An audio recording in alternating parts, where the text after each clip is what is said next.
Hello friends, कैसे हैं आप सब। मैंने सोचा आप सबको एक गाना सुना दूं। बहुत दिन हो गए आप लोगों से कुछ गाने वाने की बात नहीं हुई है, ना ही आप लोगों ने फरमाइश की, लेकिन मेरा दिल कर रहा है कि मैं आपको कोई गाना सुना दूं। जब सितारा के लिए हम लोग व्लॉग बना रहे थे उन दिनों में बहुत गाने गाए थे, थोड़े थोड़े करके। तब तो सब कहते थे आके कि आप रोज़ गाना सुनाया करो, लेकिन अब सितारा के जो सपोर्टर्स हमारे व्लॉग पे आते थे, हमारे चैनल्स पे आते थे, वो अब नहीं आ रहे हैं। वो सिर्फ वहीं जाते हैं जहाँ उनके बारे में वीडियो बन रही होती है। नेचुरली तो उनके सपोर्टर हैं तो वो वहीं पे जाएंगे ना। तो कोई बात नहीं है, हमारे जो अपने सब्सक्राइबर हैं जो डेली हमारे व्लॉग पे आते हैं, उनको भी तो एंटरटेन करना हमारा फ़र्ज़ है। तो इसलिए आज आपके लिए एक गाना चुना है जो कि बहुत पुराना गाना है। और ये जब इंडिया पाकिस्तान नहीं बना था उस वक्त इस गाने को लिखा गया था। तो इंडिया साइड के लोगों ने भी इसको गाया और पाकिस्तान के जो सिंगर हैं उन्होंने भी इस गाने को गाया। तो मैं बिल्कुल श्योर हूँ इस बात से कि आप में से बहुत लोगों ने इस गाने को सुना हुआ होगा। तो ये पंजाबी में ही गाना है। और कुछ-कुछ लफ्ज़ अगर मेरे को भूल जाएँ तो मैंने लिख के रखे हुए हैं, तो मैं पढ़ के साथ-साथ में आपके लिए बोलूँगी। बताइएगा कि गाना कैसा लगा आपको? पता नहीं अब आवाज़ भी निकलेगी कि नहीं निकलेगी, ये भी कोशिश करती हूँ। तो जी, ये है एक लड़की के बारे में गाना, जिसका हस्बैंड बाहर कहीं काम पे गया हुआ है। मतलब घर से बहुत दूर गया हुआ है। वो डेली घर वापस नहीं आता। तो वो लड़की गाँव में अकेली वहाँ रहती है। उसके अभी कोई बच्चा नहीं है। तो वो बाकी औरतों को आस-पड़ोस में देखती है कि उनके सबके बच्चे हैं, तो वो काफ़ी उदास होती है और अपने हस्बैंड को याद करती है। तो ऐसे में उसने ये गाना लड़की ने गाया। तो बहुत ही ज़्यादा टचिंग गाना है ये। आई थिंक कुछ एक लोग हमारे फ्रेंड्स समझ गए होंगे कि ये कौन-सा गाना है। तो जी, नमस्ते, सत श्री अकाल, अस्सलाम वालेकुम। तो आज का गाना हाज़िर है आपके लिए।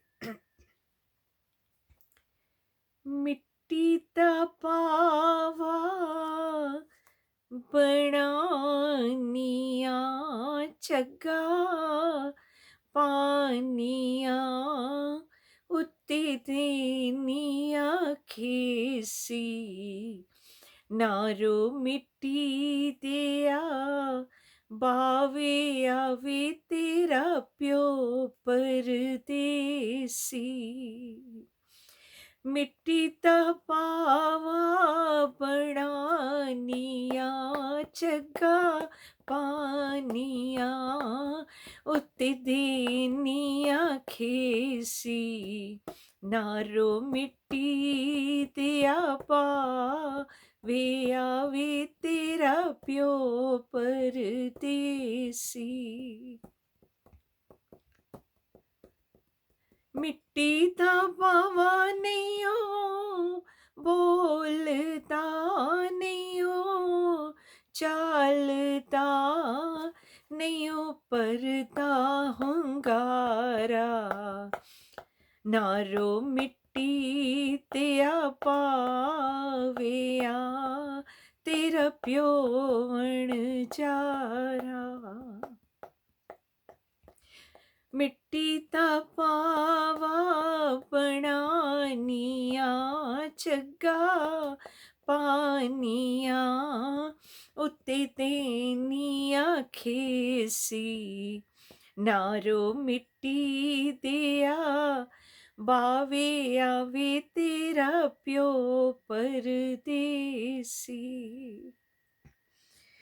कित्ते ते लावां टालियां वे पत्तां वालियां वे मेरा पतला माही किते तिलावां शैतूत भी समझिनु समझना आई।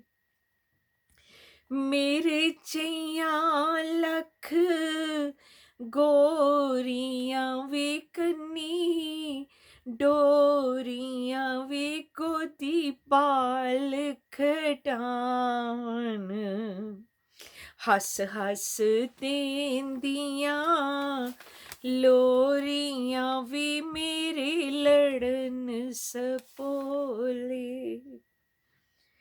मेरे चैया लख गोरियां वे कन्नी डोरियां वे गोदी बाल हंडोले। हस हस देंदियां लोरियां वे मेरे लड़न सपोले। मिट्टी दा पावा बनानिया वे चग्गा पानिया उत्ते देनिया खेसी। नारो मिट्टी दिया बावे आवे तेरा प्यो परदेसी। तो जी ये गाना था। एक औरत जिसकी नई शादी हुई, उसका हस्बैंड उसको छोड़ के कहीं दूर चला गया है और वो बाकी गांव की औरतों को देखती है, तो उसने अपनी फीलिंग्स इसमें कही हैं कि बाकियों के तो बच्चे हैं, तो उसने मिट्टी का एक छोटा सा बच्चा सा बना के उसको लेटा के उसके ऊपर एक ब्लैंकेट जैसा दे दिया है।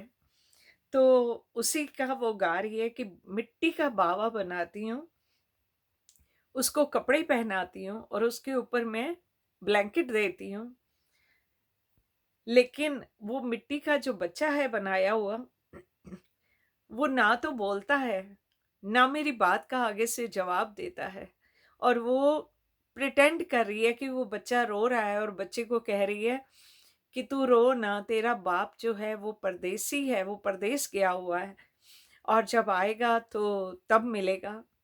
और फिर दूसरे पैराग्राफ में उसने बोला है कि कभी तो मैं अ, टालियाँ टालियाँ एक ऐसे पेड़ जैसा होता है जिस पे हरे-हरे पत्ते आते हैं और उसको वो काफ़ी अच्छा गाँव में जैसे आम सा पेड़ होता है, कोई ऐसा ख़ास नहीं, पर कहते हैं कि ये टालियाँ लगाई हुई हैं। तो शायद वो बकरियाँ वग़ैरह भी उसमें से आके खाती हैं और वहाँ पे शाम को जब बैठते हैं अपने बाहर आंगन में, तो वहाँ वो टालियाँ लगी हुई, तो बड़ा अच्छा-सा माहौल होता है। तो वो कहती है कभी तो मैं वो टालियाँ लगा रही हूँ कि वहाँ मेरा हस्बैंड होगा तो मैं वहाँ बैठी होंगी, सोच रही है। तो कभी कहती है शहतूत, जो कि एक फल होता है, फ्रूट होता है, तो वहाँ शहतूत लगाती हूँ। लेकिन मेरा जो हस्बैंड है वो तो इतना नासमझ है कि उसको इन बातों की समझ ही नहीं है कि मैं यहाँ इसकी वेट कर रही हूँ, तो वो कभी घर नहीं आता है। और उसके बाद का जो नेक्स्ट उसने गाया है, उसमें है कि मेरे जैसी बहुत सी और नई शादीशुदा औरतें हैं, जिनके बच्चे हैं। उनके कानों में उन्होंने जैसे होता है कश्मीर में भी आपने देखा होगा, लंबे-लंबे धागे ऐसे कानों से डाल के और लंबे से कांटे होते हैं। तो वो डोरिया उसको बोलते हैं कि मेरे जइयां लख गोरियां कन्नी डोरियां, कि उनके कानों में वो डोरियां पड़ी हुई हैं। गोदी बाग बाल हंडोले, बाल मतलब बच्चा, और उनको हिंडोले मतलब उनको ऐसे हिला-हिला के उनको झूले दे रही हैं। तो उसने ये एक्सप्लेन किया है कि मैं मेरे जैसी और भी औरतें हैं, उनके बच्चे हैं और वो अच्छे से तैयार हुई हैं, सब कुछ है, और अपने बच्चों को ऐसे बाहों में लेके उनको झूला झुला रही हैं और उनको देख-देख के जैसे मेरे ऊपर साँप लौट रहे हैं, ऐसे मुझे फ़ील हो रहा है, तो मेरा हस्बैंड मेरे पास क्यों नहीं है? तो ये बहुत टचिंग सी पोएट्री है, बहुत टचिंग सॉन्ग है, जो मैंने पहले भी बहुत बार सुना और गाया, लेकिन आपके साथ आज पहली बार शेयर कर रही हूँ। आई होप आप लोगों को पसंद आया होगा। अगर पसंद आया हो तो इसको लाइक कीजिए, शेयर कीजिए और अच्छे से कमेंट कीजिएगा। बहुत सेंसिटिव गाना है। अगर इसके बोल आप सुने ना ध्यान से तो बहुत ज़्यादा टचिंग, सच में सुन के रोना सा आ जाता है कि एक कोई औरत जो अकेली है, उसका हस्बैंड उसके पास नहीं है, वो कैसा फ़ील कर रही है? क्या कभी हस्बैंड्स को ऐसा याद आता है कि उनकी बीवी किस हालत में होगी? बहुत कम लोगों को याद आता है। चलें, जहाँ रहें, ठीक रहें, खुश रहें, आबाद रहें और अल्लाह ताला भगवान आप सबकी रक्षा करें और आप सब बहुत खुश रहो ज़िंदगी में, यही मेरी दुआ है आप सबके लिए। ओके जी, आज के लिए बस इतना ही। आप सबसे अल्लाह हाफ़िज़, बाय-बाय। फिर मिलेंगे नेक्स्ट व्लॉग में। Bye for now.